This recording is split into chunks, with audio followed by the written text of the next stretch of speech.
En primer lugar, ella se viste para que Dios la vea con agrado, no para los hombres. Y de paso, déjenme decir algo, si conozco un poquitico de la psicología femenina, lo increíble es que las mujeres no siempre se visten para los hombres, se visten para las otras mujeres. Pero el punto es que ni es ni para los hombres ni para las mujeres, es para Dios. O sea, es que yo tengo que tomar en cuenta qué impacto yo puedo tener, porque ¿cómo puede ser que yo vaya a la iglesia o esté en la calle y yo provoque que alguien peque contra el Dios al que yo digo temer? Eso debe llenarme de temor. O sea, a una mujer debe llenarla de temor. Wow, que por mi cuerpo yo lleve a una persona a pecar contra ese Dios al que yo le temo, cuando yo lo que debo desear es que los demás le teman a Dios como yo le temo. Entonces, una mujer debe pararse en el espejo y decir, ok, claramente, ¿está cubriendo esto mi cuerpo? Porque desde que Adán y Eva pecaron, Dios está cubriendo a la mujer y Satanás está tratando de desvestirla. Desde el principio. O sea, fíjense cómo Adán y Eva pecan y ¿qué hace Eva? Se pone un bikini de hojas, pero en un bikini. Y Dios le dice, no, olvídate del bikini, es una túnica. Y la palabra túnica que aparece allí es una túnica en el hebreo que va desde el cuello hasta más abajo de la rodilla. Es que cubre el cuerpo. No es que yo ahora quiero, o sea, que hay que coger un centímetro y ver. El punto es que debe cubrir las partes privadas de la mujer. Y cubrirlas en todo sentido, porque yo a veces he estado en iglesias y en verdad, no sé si reírme o llorar, pero son iglesias legalistas, fíjate, que dicen, las mujeres no deben usar pantalones, deben ser faldas. Oye, pero hay algunas faldas que son tan ajustadas que yo digo, mejor que se pongan un pantalón holgado, porque están creando exactamente el mismo problema. ¿Cuál es el problema? O que están marcando todo su cuerpo de una forma tal que va a ser una tentación para el hombre, porque es que el hombre mira mucho, el hombre come por los ojos. Entonces, en ese sentido, lo que Pablo está diciendo es, la mujer debe vestirse con pudor, y la palabra allí es, debe sentirse con sentido de vergüenza, esa era la palabra que estaba buscando. La palabra pudor en griego es sentido de vergüenza. O sea, a mí me da vergüenza pensar que por mi forma de vestir un hombre peque contra Dios. Con sentido de vergüenza, con modestia. Y la palabra allí es con sentido común santificado, con templanza, con dominio propio. O sea, es la mujer que va a la tienda y se pone un vestido y dice, wow, es que me queda bien. Pero desde el punto de vista cristiano, esto no pasa la prueba. Y me veo, o sea, y la chica del departamento que te está haciendo vender, te dice, es que eso lo hicieron para ti. Y tener el dominio propio de decir, sí, precisamente por eso no lo voy a comprar. Es que me veo demasiado bien. Demasiado bien. Nosotros tenemos un tabú con el sexo, no de ninguna manera. Pero precisamente ahí es que está el punto. Mujeres casadas y solteras, resérvense para sus maridos. O sea, lo que sucede después de la puerta de la habitación es una cosa, lo que sucede fuera de ahí es otra muy diferente. Y de hecho, a mí me sorprende a veces las fotos que yo veo en Facebook. O sea, cuelgan fotos en Facebook que están muy mal vestidas, hermanas en la fe. O piensen en un tipo de faldas, tú llegas a la iglesia, ¿verdad? Y descuidadamente cruzas las piernas. ¿Y tú has pensado qué pasa con el que está frente a ti? Lo que puede pasar allí.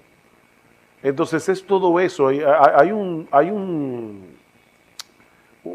folletito sobre la modestia en el vestir que hicieron unas hermanas y yo creo que después tú adaptaste algo, el de Caroline Mahoney.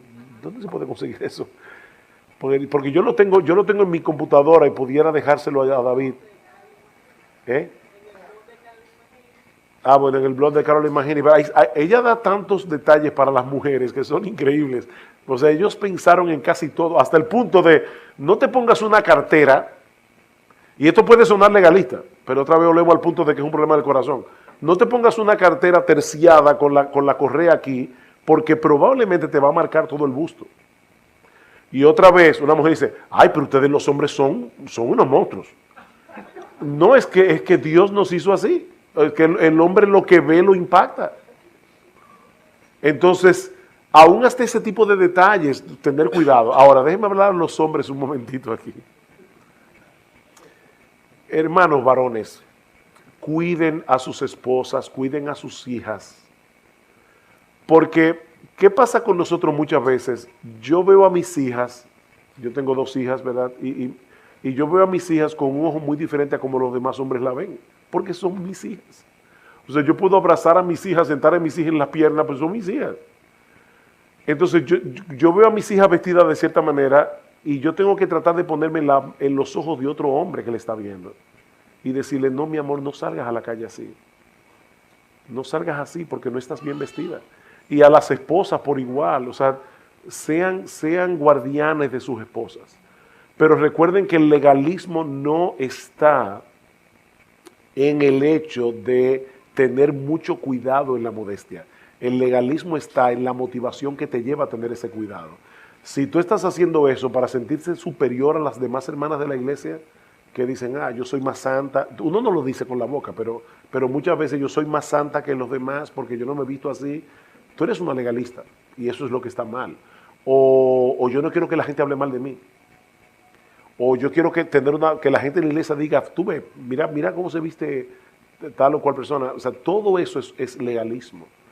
O ponerte reglas que la Biblia no pone y entonces querer que todo el mundo vaya por esa regla. Pero cuando una mujer le teme a Dios y está delante de Dios, se va a vestir de cierta manera. Entonces el asunto es pararte en el espejo y decir, Dios, ¿cómo tú me ves? Ahí es que está el punto. Vístete como una mujer temerosa de Dios. Es el contexto que dice Pablo. Otro argumento que yo digo mucho es que ahora en las tiendas no se consigue nada. Mira, busca y vas a conseguir algo. Aunque tengas que comprarlo 2 tallas más grandes. Porque ahora tú puedes ser small, ¿verdad? ¿Aquí se le dice small o cómo lo dicen? Tú puedes ser talla pequeña, pero las tallas pequeñas las están haciendo tan pequeñas que no encaja con tu cuerpo. Entonces vas a tener que comprar probablemente una talla medium o, ¿cómo se dice? Mediano, ok, son pequeños, mediano, grande. Tal vez vas a tener que comprar la mediana. Porque ya definitivamente los modistos no tienen modestia. O sea, a ellos no les importa eso. Y saben, hermanos, lo que de verdad a mí me llama mucho la atención, que en ese renglón los impíos muchas veces son más sinceros que los cristianos. Tú oyes los anuncios y tú dices, ellos saben lo que están haciendo. Todos los ojos estarán sobre ti. Entonces ellos te están diciendo claramente para qué fue yo diseñaron la ropa. Era para que todos los ojos estén sobre ti. Pero ¿es eso lo que tú quieres? Ahora, déjenme poner un balance aquí. Pero el balance no está entre la modestia y la inmodestia. O sea, no es, como yo no quiero ser legalista, voy a ser inmodesta. No, el balance está en lo siguiente. Una mujer también puede decir, tú ves, por eso yo no me preocupo de mi vestido. Y entonces andan muy desaliñadas. Y yo no creo que eso tampoco sea piadoso, por muchas razones. Yo creo que cuando nosotros vemos a una mujer que porque profesa ser cristiana se ve descuidada, eso no habla bien del evangelio. De hecho, déjenme decirles algo, hermanas, para que se sientan tranquilas. Pablo dice, asimismo que las mujeres se atavíen de ropa decorosa. Lo interesante es que la palabra atavío que aparece allí es la palabra cosmio, que significa adornarse, es de donde viene la palabra cosmético. Pablo no está prohibiendo que la mujer se adorne. Pablo está diciendo cuáles son los parámetros que debe tomar en cuenta la mujer al adornarse, porque la mujer fue creada por Dios con esa naturaleza, ese toque femenino. O sea, tú pones a un hombre a vivir en una casa y él va a tener una silla y 4 mesas.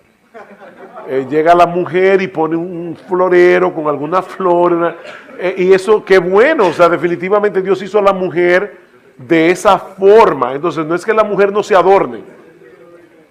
es que se adorne con sentido de vergüenza, con dominio propio, con temor a Dios. Eso es lo que Pablo está diciendo, no es que no se adorne. Porque entonces hay iglesias que dicen que las mujeres no se afeiten la pierna, que no se... O sea, de verdad, yo no creo que Pablo se está metiendo en todo eso. Es el otro extremo. Yo a veces veo mujeres que digo, óyeme, pero es que aún hasta para los maridos se le están poniendo difícil. Debe ser una maestra del bien que enseñen a las más jóvenes, escuchen que, a amar a sus maridos y a sus hijos. Cuando las hermanas más jóvenes te ven a ti, deben aprender de ti a amar a su marido y a sus hijos, a ser prudentes, castas, puras, santas, inocentes, en pensamiento, en acciones, en toda su vida. Tú eres una maestra del bien que debes enseñar a las más jóvenes a ser castas, hermanas. Esta es una época donde la castidad brilla por su ausencia.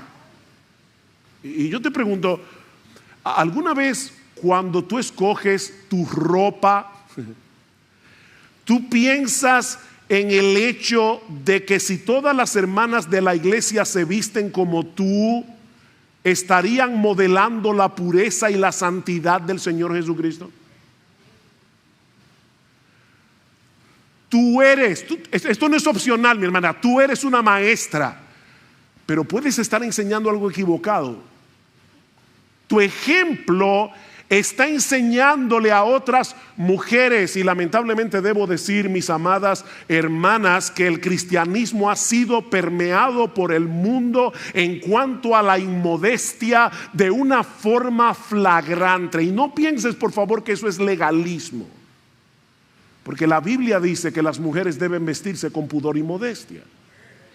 Entonces, la pregunta es, cuando tú te vistes, tú estás consciente de que tú estás enseñando a otras mujeres con el largo de tu ropa, con lo modesta que te viste, con lo bien que te cubres. Maestras del bien, castas, cuidadosas de su casa, buenas, sujetas a sus maridos. Y oye, que para que la palabra del Señor no sea blasfemada. Wow, hermanas, eso es serio. Esto es serio, muy serio. La palabra de Dios puede llegar a ser blasfemada cuando en una iglesia las hermanas hablan muy bonito, pero se visten y andan y viven exactamente como las mujeres de allá afuera, y no como mujeres que le temen a Dios. Somos imitadores que deben ser dignos de ser imitados. Somos imitadores dignos de ser imitados. Miren, nosotros siempre estamos imitando a alguien, siempre, y siendo de ejemplo para otros. Eso es inevitable. La pregunta es, ¿a quién estás imitando tú? ¿A quién tú imitas? Déjame poner esto de una manera más concreta. Ahora mismo, y esto no es retórico, o sea, estoy haciendo la pregunta para que lo pienses de verdad. Tú podrías pensar ahora mismo en tres o cuatro personas de la iglesia a las cuales tú imitas, porque aunque es una persona imperfecta, no glorificada, es obvio que esa persona trata de imitar a Jesús. Tú puedes pensar en 3, 4 personas que tú conscientemente imitas, porque tú sabes que esa persona o esas personas son imitadores de Jesús. ¿Qué ejemplo tú le estás dando a otros? ¿Eres un creyente al que los demás pueden imitar? Porque en dependencia del Espíritu Santo tú procuras ser imitador de Cristo. Bueno, pastor, yo un ejemplo. Sí. Estos nuevos creyentes de Tesalónica eran seres humanos comunes y corrientes. Y ellos llegaron a ser un ejemplo. Nadie tiene excusa para no ser un ejemplo. Porque de paso, no hay que ser perfecto para ser un ejemplo. No, obviamente, porque si eso es lo que se requiere, ninguno de nosotros podría ser un ejemplo. De hecho, una de las cosas que los creyentes debemos modelar es un espíritu enseñable cuando somos corregidos. Los creyentes que son dignos de ser imitados también pecan y tienen que ser corregidos. Y precisamente se vuelven imitables cuando en medio de la corrección reaccionan correctamente, piadosamente. Cuando son convencidos de pecado, los creyentes dignos de imitar modelan una vida de arrepentimiento. Aquí no estamos hablando de una vida perfecta, aquí estamos hablando de una vida de arrepentimiento. Y la gente puede decir, yo puedo imitar a esta persona porque cuando él peca se arrepiente y pide perdón. Y no solo a Dios, sino cuando tiene que pedirle perdón a otra persona, pide perdón. Es digno de ser imitado, no hay que ser perfecto. Y yo vuelvo y te pregunto, ¿tú eres un ejemplo para tu esposa? Ese es tu primer, ¿qué puedo decir? La primera persona en la que tú tienes que ser un ejemplo es a tu esposa, a tu esposo. ¿Eres un ejemplo? ¿Eres un ejemplo para tus hijos? Nosotros estamos todo el tiempo modelando algo delante de nuestros hijos, nuestro amor por el Señor, nuestro amor por su palabra, nuestro amor por la iglesia. Tú eres un ejemplo. Si todos los creyentes de esta iglesia te imitaran a ti, ¿cómo sería esta iglesia?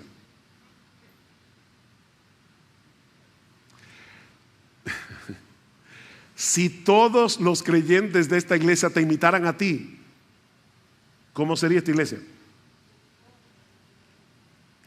Ahora, noten que Pablo es bien específico en nuestro texto en las cosas que estos creyentes imitaron de los misioneros y por ende de Jesús.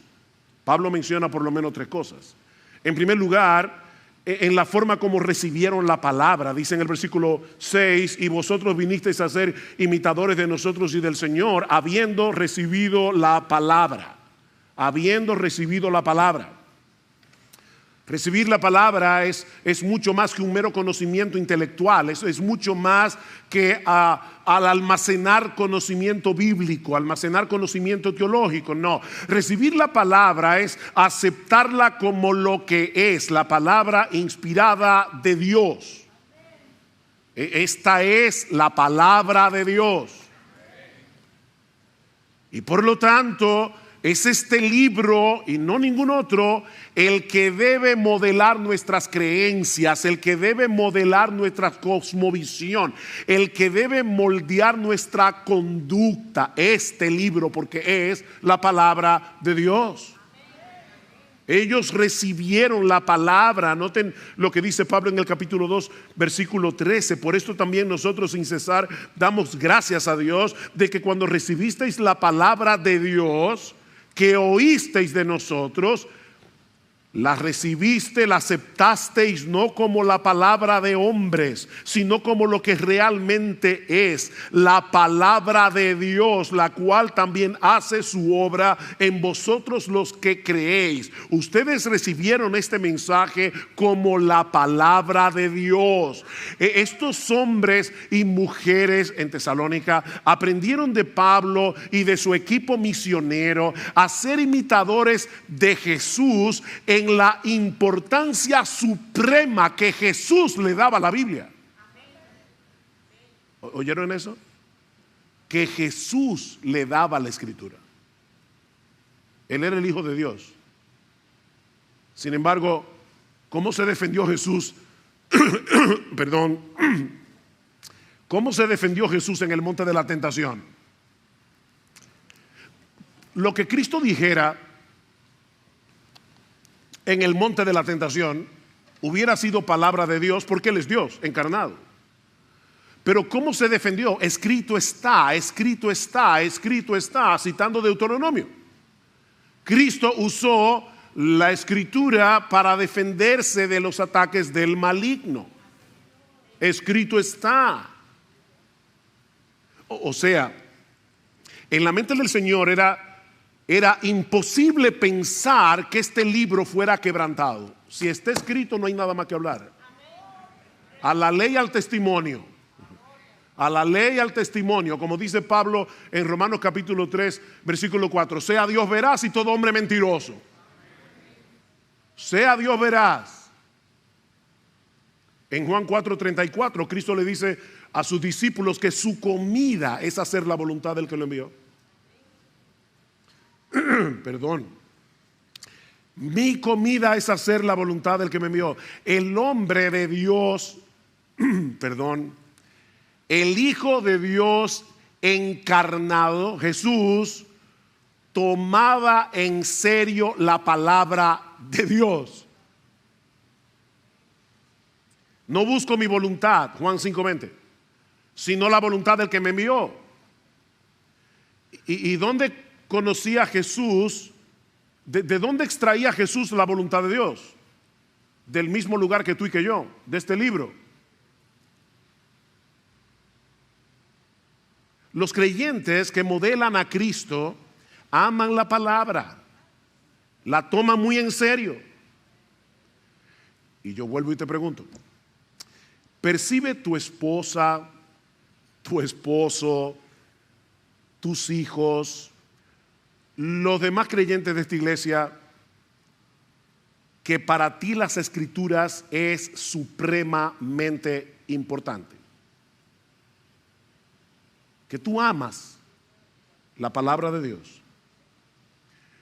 ¿Es la Biblia el tribunal supremo que pasa juicio sobre tus creencias, que pasa juicio sobre tu cosmovisión, que pasa juicio sobre tu conducta? ¿O eres tú uno de esos creyentes que vienen a la iglesia con el espíritu de escuchar la predicación pensando eso no es tan así?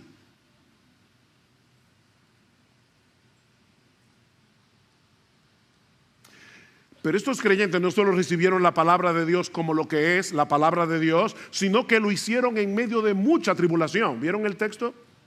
Y vosotros vinisteis a ser imitadores de nosotros y del Señor, habiendo recibido la palabra en medio de mucha tribulación.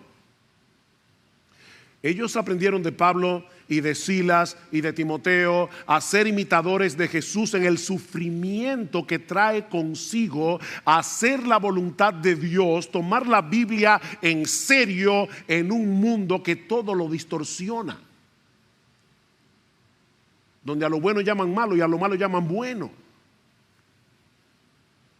Lean el libro de los Hechos, sobre todo los capítulos 16 y 17, donde Lucas narra el inicio de la obra evangelizadora en Europa, y ustedes verán el alto precio que Pablo y su equipo tuvieron que pagar por predicar la palabra en un medio sumamente hostil.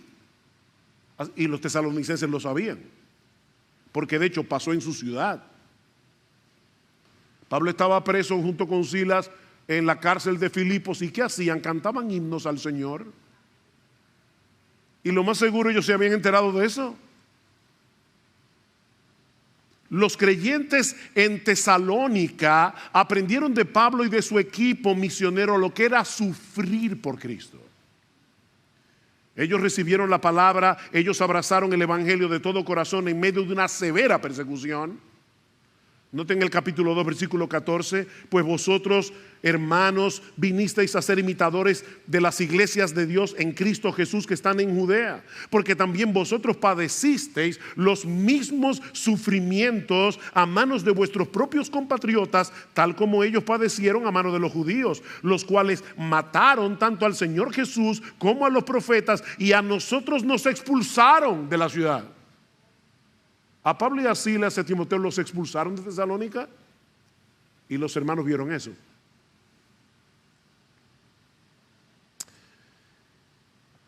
Hermanos, el gozo en el sufrimiento no es natural.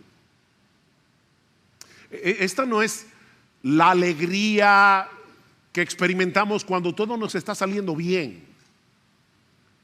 No, este gozo es un fruto del Espíritu. ¿Recuerdan Gálatas 5? El fruto del Espíritu es amor, gozo, paz, paciencia, benignidad. Esto es sobrenatural. Esto lo produce el Espíritu de Dios. Estos creyentes fueron discipulados para el sufrimiento. Para el sufrimiento. Por medio del ejemplo de Pablo, Silas y Timoteo. Escribiendo a los Corintios, Pablo menciona el ejemplo de las iglesias de Macedonia, entre las cuales obviamente estaba Tesalónica, que en grande prueba de tribulación, la abundancia de su gozo y su profunda pobreza abundaron en riquezas de su generosidad. Mira, mi hermano, no hay que ser rico para dar, no hay que ser rico para amar, no hay que ser rico para hospedar, no hay que ser rico para hacer el bien. Estos hermanos eran pobres. Y en medio de su tribulación, en vez de decir, ay de mí, pobre, lo que los americanos llaman el pity party, hay gente que les encanta autocompadecerse. No, estos hermanos no se estaban autocompadeciendo, ellos estaban pensando, ¿qué le falta a estos hermanos de Judea para nosotros poder ayudar con lo que tenemos? Abundaron en generosidad. Ser imitadores de Jesús implica experimentar ese gozo sobrenatural del Espíritu Santo. Porque Jesús lo experimentó. Dice un salmo que él fue ungido con óleo de alegría. ¿Tú te imaginas a Jesús como alguien alegre? ¿O te lo imaginas como alguien, con cara de busto de Beethoven? ¿Ustedes han visto a Beethoven? Que siempre estaba como malhumorado. ¿Ustedes se imaginan a Jesús así? Porque eso no es lo que la Biblia dice. Por el gozo puesto delante de él sufrió la cruz. Hablando de Cristo. Por el gozo puesto delante de él sufrió la cruz. Él experimentó gozo en medio del sufrimiento. Y los apóstoles aprendieron eso de Jesús. ¿Ustedes recuerdan cuando fueron encarcelados por predicar la palabra en la sinagoga? El concilio los encarceló y dice en el versículo 41 del capítulo 5 de Hechos, oigan esto, que después de ser azotados, ellos salieron de la presencia del concilio gozosos de haber sido tenidos por dignos de padecer afrenta por causa del nombre.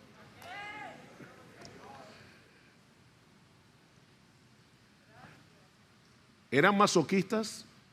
¿Les gustaba sufrir? Por supuesto que no. A ellos les dolían los golpes, igual que a ti y que a mí. No, a ellos no les gustaba sufrir. Ellos se gozaban en poder mostrar a los ojos del mundo que Cristo es tan precioso, tan valioso, tan excelso, que todo lo que tengamos que padecer por su causa, bien vale la pena. Ese es el gozo. Bien vale la pena. ¿Alguna vez tú has pensado que tu sufrimiento por causa de Cristo es una oportunidad que Dios te está dando para mostrarle a todo el que te rodea que Jesús es precioso? Tan precioso que vale la pena sufrir por Él. Es una oportunidad.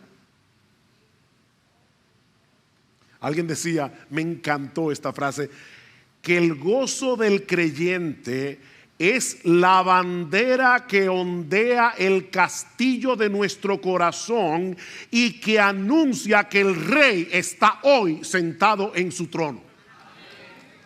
Eso es el gozo del creyente. Mi Rey reina. No es como la reina de Inglaterra. Esa monarquía no hace nada, excepto salir en las revistas. No. Esta no es una monarquía de lujo. Cristo es rey. Él está sentado en su trono. Nuestro Dios reina y nosotros podemos gozarnos en eso.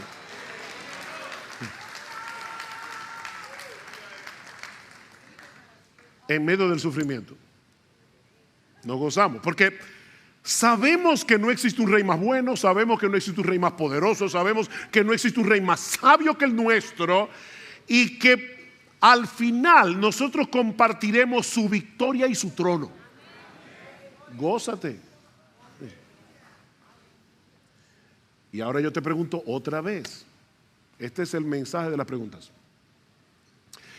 Estamos modelando delante de otros lo que implica recibir la palabra en medio de mucha tribulación con el gozo del Espíritu Santo. Estamos imitando conscientemente a otros cristianos que reciben la palabra así. Wow, yo quiero ser como este hermano, yo quiero ser como esta hermana. Pero tenemos que avanzar. También aprendemos de este pasaje que una iglesia digna de imitar es una propagadora del Evangelio. Una iglesia digna de imitar es una propagadora del Evangelio. Vean el versículo 7, de manera que llegasteis a ser un ejemplo para todos los creyentes en Macedonia y en Acaya, porque saliendo de vosotros la palabra del Señor ha resonado. De paso, Pablo habla mucho de la palabra de Dios, la palabra de Cristo. Solamente 2 veces Pablo usa esta frase, la palabra del Señor, aquí y en 2 Tesalónica, las 2 cartas, y es una frase que nos conecta con la palabra de los profetas del Antiguo Testamento, la palabra del Señor. Dice, la palabra del Señor ha resonado, no solo en Macedonia y Acaya, sino que también por todas partes vuestra fe en Dios se ha divulgado, de modo que nosotros no tenemos necesidad de hablar nada. La palabra griega que se traduce como resonar puede ser traducida también como retumbar o resonar muy intensamente. Es una palabra interesante porque está emparentada con el término griego de donde viene nuestra palabra eco. Eco. Todos aquí saben lo que es el eco. El eco es una reverberancia, es el sonido que se replica y se amplifica al chocar con otros objetos. Eso fue lo que sucedió con el mensaje del Evangelio cuando llegó a Tesalónica. Estos creyentes se convirtieron en una caja de resonancia. De tal manera que la palabra del Señor no solo llegó a toda Grecia, Macedonia y Acaya, sino que Pablo dice por todas partes. Vuestra fe en Dios se ha divulgado. No sé si recuerdan, pero en el primer sermón que dimos de esta serie decíamos que la ciudad de Tesalónica, que llegó a ser la capital de Macedonia durante el Imperio Romano, estaba en un lugar muy estratégico porque estaba situada en uno de los mejores puertos naturales de Grecia y encima de la vía Ignacia, que era una de las carreteras más importantes del Imperio Romano. Así que esta era una ciudad muy accesible, por eso le hicieron capital. Muy accesible por tierra, muy accesible por mar, y los tesalonicenses aprovecharon esa ventaja. Todo el que pasaba por Tesalónica para vender su mercancía, para lo que sea, escuchaban el Evangelio de parte de los tesalonicenses. Estos creyentes no paraban de predicar la palabra, y no olviden que ellos estaban siendo perseguidos. Era en medio de mucha persecución. ¿Qué sería lo más natural que haría un grupo de creyentes que están sufriendo por causa del Evangelio? Mira, vamos a ser prudentes. Mejor dejemos de predicar por un tiempo hasta que las aguas se bajen. ¿Verdad? Eso sería lo más lógico. Pero no fue lo que ellos hicieron. Ellos estaban sufriendo persecución por predicar el Evangelio. ¿Y qué hicieron? Seguir predicando el Evangelio. Bunyan, el autor del Progreso del Peregrino, estuvo preso por 12 años en una cárcel en Bedford por predicar el Evangelio. En esa cárcel escribió el Progreso del Peregrino. Y uno de los carceleros le decía: Bunyan, recuerda a tu niña María, una hija de Bunyan, nació ciega. Y le decía: tu familia está sufriendo porque tú estás aquí en la cárcel. Lo único que tienes que prometer, y te sacamos de inmediato, es que vas a dejar de predicar. Y él decía: si me sacan de aquí, vuelvo a predicar. 12 años preso. Eso fue lo que hicieron los hermanos de Tesalónica. Ahora, ¿de dónde aprendieron ellos eso? De Pablo y de su equipo. ¿Ven otra vez la cadena de discipulado? ¿Qué dice el capítulo 2? Porque vosotros mismos sabéis, ustedes lo saben, hermanos, que nuestra visita a vosotros no fue en vano, sino que después de haber sufrido y sido maltratados en Filipos, como sabéis, ven, ellos sabían lo que había pasado en Filipos, tuvimos el valor, confiados en nuestro Dios, de hablaros el evangelio de Dios en medio de mucha oposición. Ellos aprendieron eso de los misioneros. No había persecución que pudiera frenar a Pablo, y los tesalonicenses lo imitaron en eso. El testimonio de esta iglesia llegó a ser tan conocido que Pablo dice: cuando yo visito otros lugares y quiero comenzar a contarles de lo que está pasando en Tesalónica, no te preocupes, ya lo sabemos. Los tesalonicenses eran famosos. Todo el mundo sabía lo que había pasado ahí. De paso, y recordando nuestro 44 aniversario, yo creo que es justo decir como pastor que el celo evangelístico de esta iglesia ha sido una característica que ha permanecido a lo largo de los años. Y damos gracias al Señor por eso. Yo estaba recordando cuando nosotros nos convertimos al Señor en el año 1977, la mayoría de nosotros éramos un grupo de muchachos de 18 a 24 años, el más viejo tenía 24, así que la mayoría estábamos en la universidad y de verdad es que habíamos conocido algo tan grande, tan precioso, que no podíamos dejar de predicar el Evangelio. Y no pude dejar de pensar en mi madre, perdónenme que ponga un ejemplo tan personal, pero cuando mi mamá se convirtió al Señor, el día que nosotros nos bautizamos, yo y mis hermanos y yo, el burro adelante, el día que nosotros nos bautizamos y se predicó la palabra, mi mamá, que era católica romana, ferviente adoradora de la Virgen María, de repente se puso en pie en medio de la iglesia y dijo en voz muy alta, porque mi mamá era bastante extrovertida: yo estaba ciega aprendiéndole velones a vírgenes y a santos, y ahora me he dado cuenta que Jesucristo es la luz del mundo.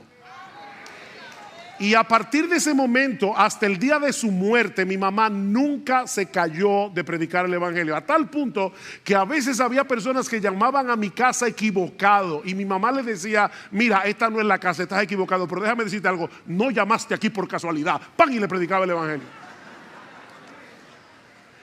Hermanos, óigame, nosotros tenemos en nuestras manos no solamente el mensaje más glorioso que existe, nosotros tenemos el mensaje más importante que existe. Esto es un mensaje de vida o muerte.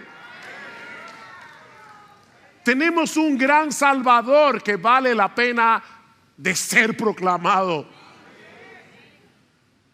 Tenemos que ser una caja de resonancia. Donde quiera que el Señor nos conceda la oportunidad de predicar el Evangelio. Y el hecho de que, de verdad, nuestra iglesia, yo creo que ha sido una iglesia muy evangelística, eso no quiere decir que no tengamos que seguir creciendo en esto, cada vez más.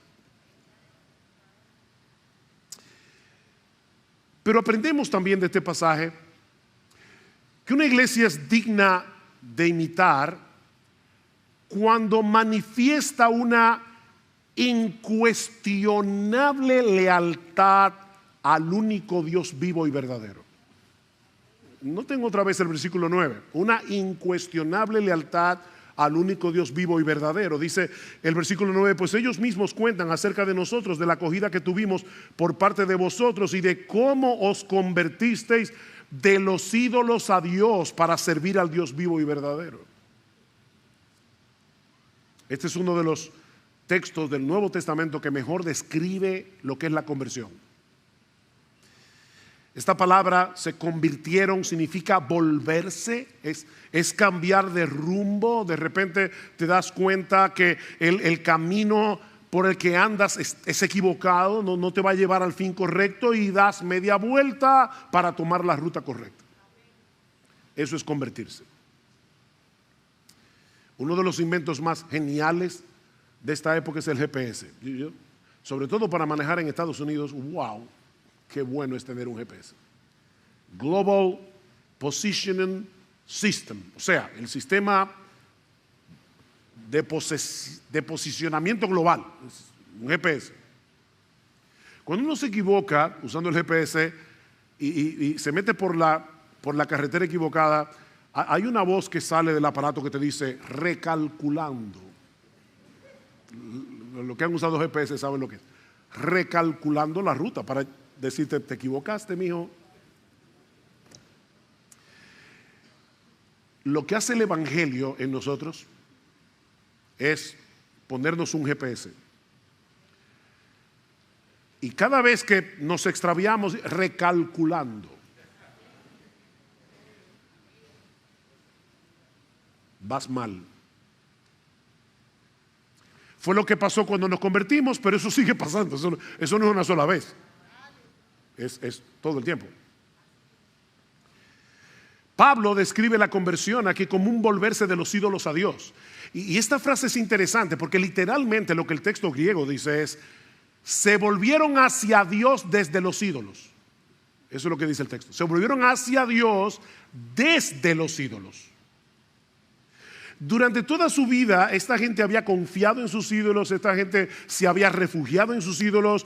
Los ídolos dominaban en el primer siglo todos los aspectos de la vida social y política del imperio greco-romano. Todos los aspectos. De manera que volverse de los ídolos a Dios era un cambio radical y que afectaba todo. Dice un comentarista, me llamó la atención, que el hecho de abandonar la idolatría para adorar al único Dios vivo y verdadero habría provocado que los amigos no cristianos se sintieran ofendidos, resentidos o traicionados. De manera similar, los miembros de la familia habrían considerado la negativa a mantener las tradiciones ancestrales como prueba de una horrible falta de preocupación por las responsabilidades familiares. Imagínense cuando de repente dice, bueno, ahora tenemos una cena para Afrodita. Yo no voy.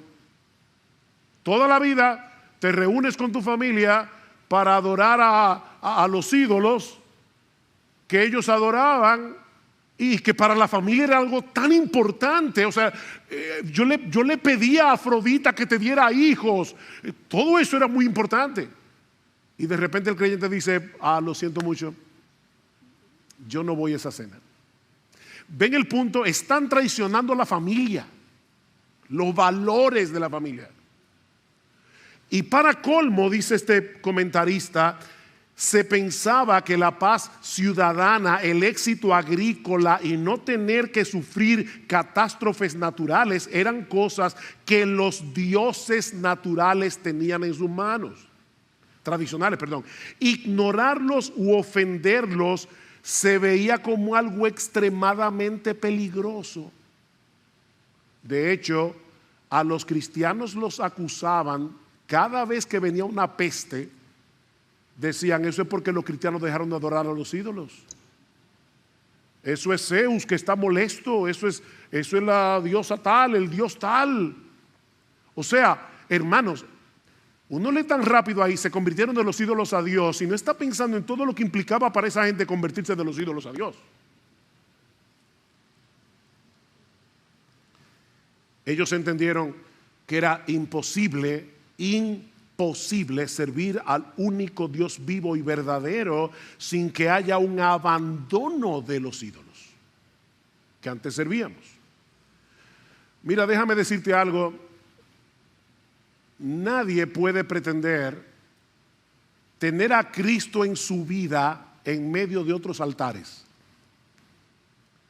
No trates de hacer un hueco en tu corazón, en medio de toda tu idolatría, para meter a Cristo ahí.